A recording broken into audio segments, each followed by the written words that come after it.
آج میں ڈسپلن پہ بات کروں گا کہ ڈسپلن جو ہے کسی بھی قوم کے لیے بہت ضروری ہے.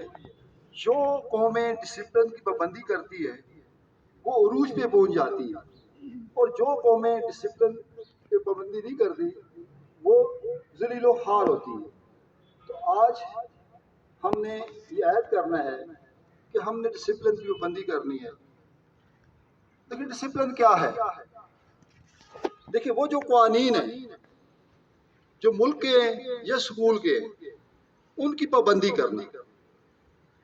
یہ اس لیے بنائے جاتے ہیں کہ تمام کے رائٹس کو پروٹیکشن دے، چاہے وہ طاقتور ہے چاہے وہ کمزور ہے، سب کے ساتھ مساوات کے اصولوں کے مطابق جو ہے نا ایک جیسا سلوک کیا جائے.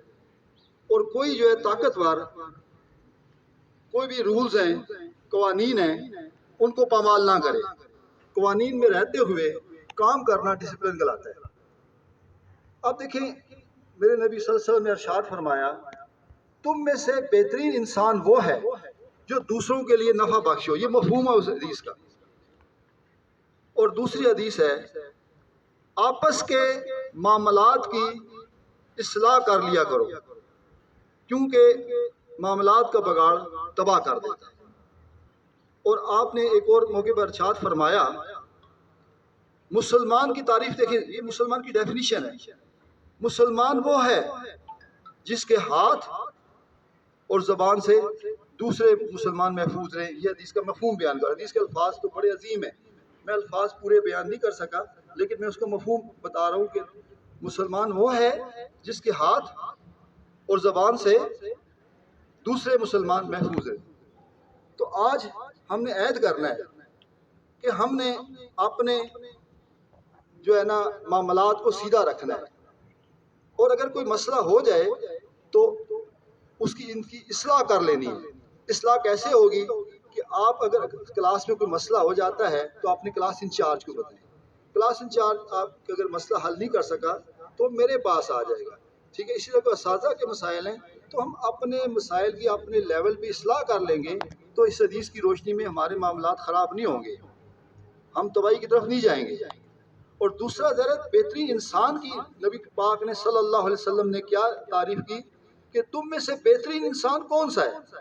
کیا جس کے پاس پیسہ ہو یا خوبصورت ہو؟ یہ نہیں. کیا کہا گیا کہ تو بہترین انسان وہ ہے جو دوسروں کے لیے نفع بخش ہو، جو دوسروں کو نقصان نہ پہنچائے، فائدہ دینے والا ہو، نقصان دینے والا نہ ہو. بہترین انسان وہ ہے. تو کیا کمال کی تعریف کر دی. تو ذرا جو نفع دینے والا ہے وہ نقصان دینے والا تو نہیں ہوتا نا، تبھی تو ذرا سے وہ بہترین انسان کے مرتبے پہ پہنچا.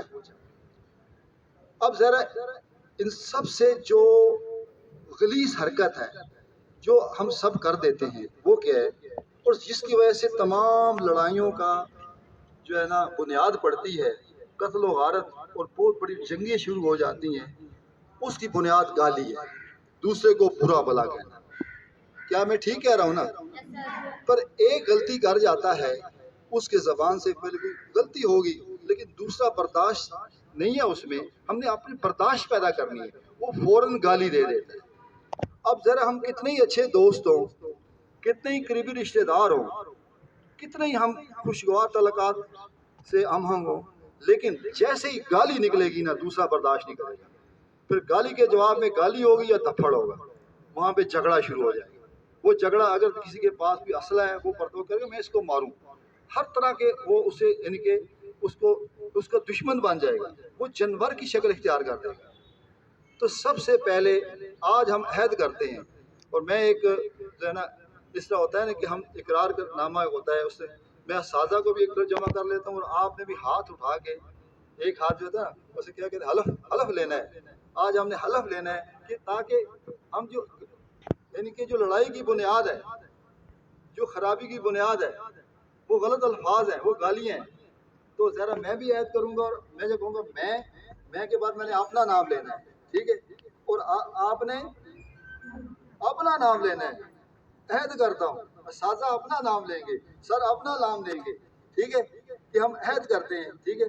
میں آگے جو میرے الفاظ میرے ہوں گے آپ نے وہ دہرانے ہیں، تاکہ آج ہم ایک چیز کو تو ایک سارے اسمبلی ہے، اسمبلی میں یہ ہم عہد کر لیں تو انشاءاللہ آنے والی زندگی میں ہمارے کوئی دشمن نہیں ہوں گے، ہم فائدہ دینے والے ہوں گے، ہمارے کوئی معاملات میں خرابی نہیں آئے گی، نہ اسکول میں نہ گھر میں، جب معاشرے میں چلے جائیں گے نہ دفاتر میں، اور ہماری زندگی بڑی پرسکون گزرے گی، ٹھیک ہے، اور بڑی ہم راحت میں آ جائیں گے۔ تو آج ہم کیوں نہ ایسا کام کر لیں؟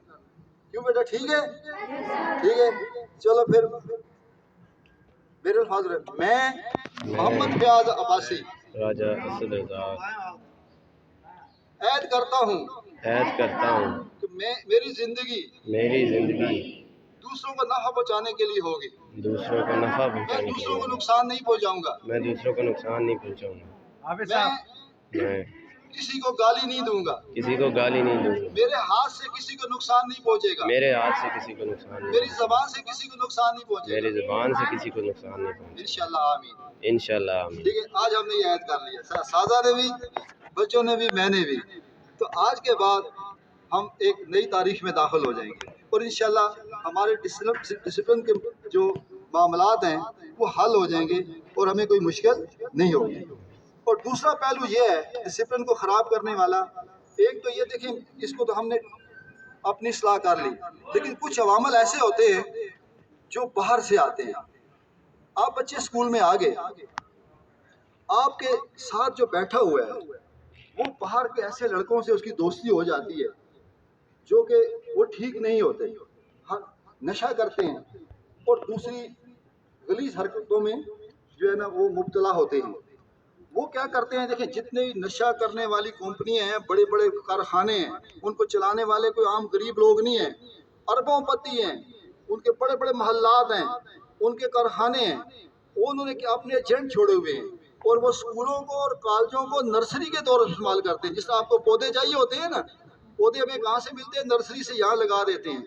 انہوں نے اپنے ایجنٹوں کو بھیجنا ہے اسکولوں، جب ایک بچے کے ساتھ وہ دوستی لگاتے ہیں، دوستی لگا اس کو پیزا کھلاتے ہیں، اسے دعوت مرغے کھلاتے ہیں، ٹھیک ہے، وہ بچہ کہتا ہے بڑا یہ تو، اور پھر ساتھ ساتھ نشہ بھی شروع کرا دیتے ہیں۔ بچہ کہتا ہے یہ تو بڑے میرے ہمدرد ہیں، اور بچے کی جب لڑائی ہوتی ہے، سنیں تو لڑائی میں اس کا ساتھ دیتے ہیں، اور جو بچہ اسکول سے چھوٹا سا بچہ نکلتا ہے اس کو 50-60 لڑکے مارنا شروع کر دیتے ہیں۔ وہ لڑکا جو ہے وہ بدماش بن جاتا ہے، اس سے بھی اور الٹے کام کراتے ہیں، پھر اس کا ہلکا باپ بڑھتا جاتا ہے، وہ اپنے اس کے ساتھ ڈان بن گیا نا، تو اسکول سے ڈان وہ اکٹھے کرنا شروع کر دیتا ہے، وہ ان کے ساتھ پہنچاتا ہے، وہ لڑکے بھی نشے کا عادی ہوتے جاتے ہیں۔ اس طرح برائیوں کو، جس طرح ایک سے جو ہے نا موم بتی سے دوسری موم بتی چلاتے ہیں، اسی طرح برائیاں بھی اسی طرح پھیلتی جاتی ہیں۔ جس میں کورونا کہتے ہیں ایسولیشن ضروری ہے، ہاتھ نہ ملائیں، سوشل ڈسٹینس رکھیں، تو یہ تو ذرا جسمانی بیماری ہے، اسی طرح روحانی بیماریاں بھی وہ آتی ہیں، اور ہمارے بچے جو ہے نا نشے میں پڑ جاتے ہیں، اور نشہ موت ہے۔ نشہ کیا ہے؟ سر وہ پھر گھر سے چیزیں بھی چراتا ہے، وہ محلے سے چیزیں بھی چراتا ہے، وہ چور بھی بن جاتا ہے، وہ پھر معاشرے کا ناسور بن جاتا ہے، اور پھر کسی وہ جہاز بن جاتا ہے اور کسی پل کے نیچے کریش ہو جاتا ہے۔ آخر کا جوانی کی حالت میں بوڑھا، میں نے دیکھا ہے کئی لوگوں کو 25 سال کا جوان لڑکا بوڑھا ہو سکتا ہے، لیکن نشے کی حالت میں جو پڑ گیا وہ 25 سال میں بوڑھا ہو کے مر گیا۔ تو ظاہر اپنی زندگی کو آپ اچھا گزارنا چاہتے ہیں تو ہر قسم کے نشے سے پرہیز کریں۔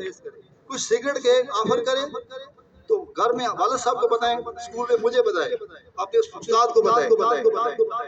تو آپ نے ہر حال میں ہر نشے سے خود بچنا ہے، کیونکہ گھر والوں نے تو آپ کو باہر نکال دیا، اب محلے میں بھی جائیں گے، کھیلیں گے بھی، اسکول بھی جائیں گے، لیکن والد صاحب آپ کے ساتھ نہیں ہوں گے، میں آپ کے ساتھ نہیں ہوگا، استاد آپ کے ساتھ نہیں ہوگا، لیکن آپ نے خود بچنا ہے۔ اور ان لوگوں کو جیسے ہی پتہ چلے ان کی شکایت کرنی ہے والد صاحب کو بتا کے، ٹھیک ہے، یہ عہد کرتے ہیں نا آپ، ان سے بچنا آپ کا کام ہے، وہ آپ کے پاس آئیں گے، ٹھیک ہے، تو آپ نے ان سے بچنا ہے۔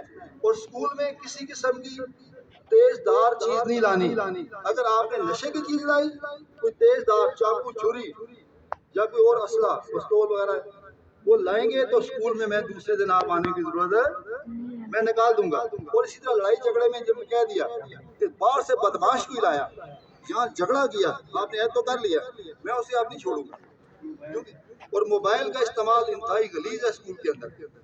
موبائل بھی آپ نے اسکول میں نہیں لانے. یہ آپ نے یاد کر لیا نا. ٹھیک ہے, اب میں تھوڑی سی باتیں کی ہیں لیکن آپ ان پہ عمل کریں گے تو آپ کی زندگی سنور جائے گی. شکریہ جی.